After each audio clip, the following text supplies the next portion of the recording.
In Luke 5, there's a story where Jesus is preaching on the shore to a large crowd, so large they couldn't easily hear him. So Jesus had the idea of using a boat to help address the crowd. He saw Peter with a few other fishermen at the dock washing their nets.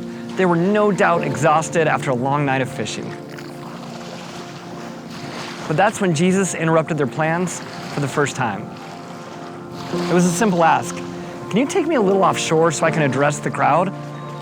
The Bible doesn't tell us Peter's response. It doesn't tell us if Peter was thinking, all I want to do is go home, sleep, and forget this long, awful night of fishing I just had. All we know is Peter obeyed, and soon Jesus was standing on the edge of a boat, teaching the large crowd. When Jesus finally finished teaching, he told the fishermen, let's have a little adventure. Let's put the boat into the deep waters and cast your nets down. Finally, Peter lets Jesus know what kind of day he was having. He said, Master, we toiled all night and took nothing. I wonder what his inner dialogue was. Was he thinking, I'm the expert fisherman and I know how this is supposed to work? Again, we don't know what Peter was thinking, but we do know Peter was obedient. He said, because you said so, I will cast down my nets. This is when the miracle happens. Peter casts his net off the boat, and the next thing he knows, there are so many fish, his nets begin to break. In fact, they had to signal another boat to come and help them, and both boats were so full of fish, they almost began to sink. The very sea that offered them nothing the night before now seemed to have an endless catch. These guys were no strangers to big catches, but this one was supernatural. Peter is so taken back by it, he falls to his knees and says, get away from me, Lord. I am a sinner. I imagine Jesus smiled here.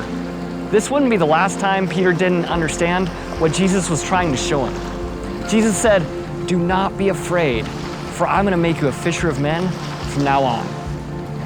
And when they brought their boats to land, they left everything and followed him.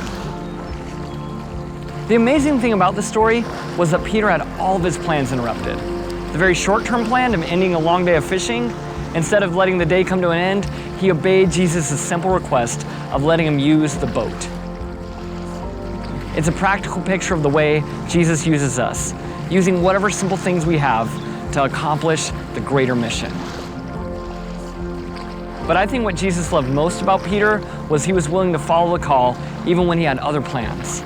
Not only did he interrupt the plans for the day, he interrupted their careers, their very plans for their lives. Peter was a career fisherman, but by following Jesus, he would go on to lay the very foundations of the church itself. It didn't start with anything grand. It started with a simple act of obedience.